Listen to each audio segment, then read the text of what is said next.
इंसान अपनी जिंदगी को लेकर, अपने फ्यूचर को लेकर जाने कितने प्लान्स बनाता है, अपने आने वाले कल के लिए मेहनत करता है, हर वक्त बस इसी फिक्र में घुलता रहता है कि कल क्या होगा।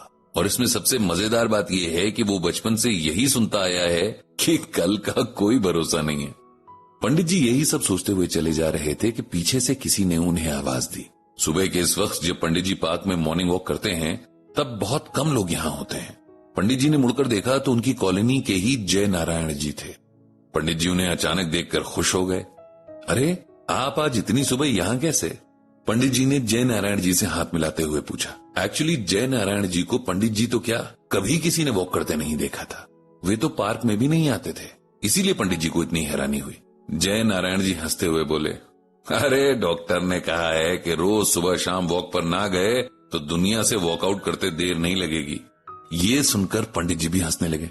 जय नारायण जी किसी बड़ी फार्मा कंपनी में मेडिकल रिप्रेजेंटेटिव की जॉब किया करते थे। कुछ साल पहले ही रिटायर हुए थे। दोनों मिलकर 2 कदम ही आगे चले होंगे कि जय नारायण जी के फोन पर एक कॉल आया। कॉल उनके घर से था। उस कॉल को सुनकर वो बेचारे गिरते गिरते बचे। पंडित जी ने किसी तरह उन्हें संभाला और पास की बेंच पर बिठाया। उनसे पूछा कि क्या हुआ, घर में सब ठीक है? वो बेचारे बस इतना ही बोल पाए कि उनकी जिंदगी भर की कमाई लुट गई और फिर बेहोश होकर बेंच पर ही लुढ़क गए। पंडित जी ने आसपास वॉक कर रहे लोगों को मदद के लिए बुलाया, फिर किसी को जय नारायण जी के घर भेजा और इधर एम्बुलेंस को कॉल किया। पास ही गवर्नमेंट हॉस्पिटल था, इसीलिए एम्बुलेंस जल्दी आ गई। जय नारायण जी को हॉस्पिटल के इमरजेंसी वार्ड में ले जाया गया, जहां डॉक्टर्स ने बताया कि उनका ब्लड प्रेशर बहुत लो चला गया था। अगर उन्हें सही समय पर यहां न लाया जाता तो बड़ी मुश्किल हो सकती थी। कुछ देर बाद जय नारायण जी होश में आए। पंडित जी उनके पास ही बैठे थे। जय नारायण जी की आंखों से आंसू बहने लगे। ऐसा लग रहा था जैसे किसी बहुत बड़े दुख में है। तब तक जय नारायण जी का बेटा शुभम भी आ गया था। बेचारा बहुत घबराया हुआ था।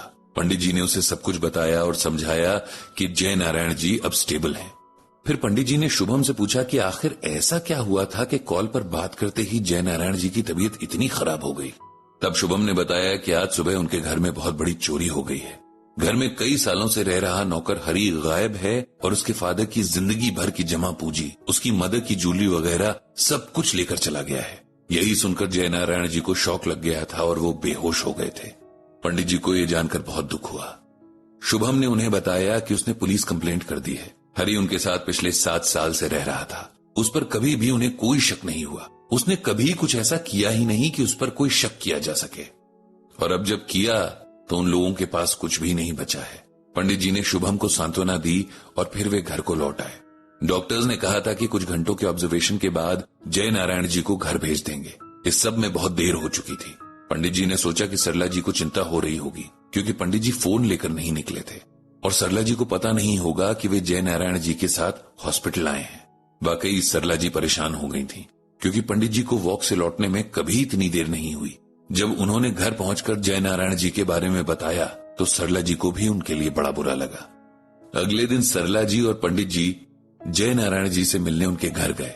हालचाल पूछने के बाद उन्होंने शुभम से पूछा कि चोरी के रिगार्डिंग पुलिस की तरफ से कोई कॉल आया। शुभम ने बताया कि पुलिस तो उल्टा उन्हें दोष दे रही है कि उन्होंने हरी का पुलिस वेरिफिकेशन क्यों नहीं करवा रखा था। जय नारायण जी बोले कि हरी उनके यहाँ माली के तौर पर काम मांगने आया था। कुछ वक्त तक वो माली का काम करता रहा। मेहनती और अच्छे नेचर का था, इसलिए हमने उससे पूछा कि अगर वो परमानेंटली काम करना चाह रहा है तो हमारे घर पर कर सकता है। और हरी ने ये बात खुशी खुशी मान ली थी। फिर धीरे धीरे वो फैमिली का मेंबर बन गया था। हमने कभी उसे किसी बात में खुद से अलग नहीं समझा। जो हमने खाया उसे भी खिलाया। उसके कपड़ों से लेकर उसके छोटे मोटे इलाज तक सब हमने खुशी से किया। वो हमारे बारे में सब कुछ जानता था। उसे पता था कि मैं पैसे और ज्वेलरी कहाँ रखता हूँ। उसने बहुत पेशेंस के साथ सही समय का इंतजार किया और मौका देखकर सब चुरा कर भाग लिया।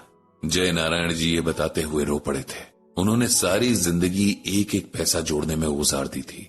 छोटी छोटी खुशियों को नजरअंदाज करके, बच्चों का मन मार के थोड़े में गुजारा किया ताकि आने वाले वक्त के लिए कुछ बचा सके। अभी तो बेटे की शादी भी नहीं की है। अपनी सेहत का भी कुछ भरोसा नहीं कि कब साथ छोड़ दे। उसके लिए भी पैसे चाहिए। अब आगे क्या होगा? पंडित जी जय नारायण जी के मन की हालत समझते थे। उन्होंने जिंदगी भर कभी किसी पल को भरपूर नहीं जिया कि अपना फ्यूचर सिक्योर कर सके। और आज उनके पास न पास्ट की अच्छी मेमोरीज हैं, न फ्यूचर की कोई सिक्योरिटी। पंडित जी ने जय नारायण जी को बहुत समझाया कि जो हो गया उसके लिए अब दुख करके कोई फायदा नहीं है।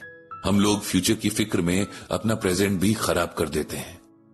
जो हुआ नहीं उसके लिए सोच सोचकर जो हो रहा है उसे भरपूर तरीके से नहीं जीते, और फिर एकदम से वो हो जाता है जिसके बारे में कभी सोचा भी नहीं होता। भगवान श्री कृष्ण ने कहा भी है कि हमें हमेशा प्रेजेंट में जीना चाहिए। भगवान ने कैसे अपने आप को, शरीर और मन को हेल्दी रखना है ये भी बताया है। उन्होंने जय नारायण जी को श्रीमद् भागवत गीता का ये श्लोक सुनाया, युक्ताहार विहारस्य युक्त चेष्टस्य कर्मसु युक्त स्वप्नावबोधस्य योगो भवति दुःखः।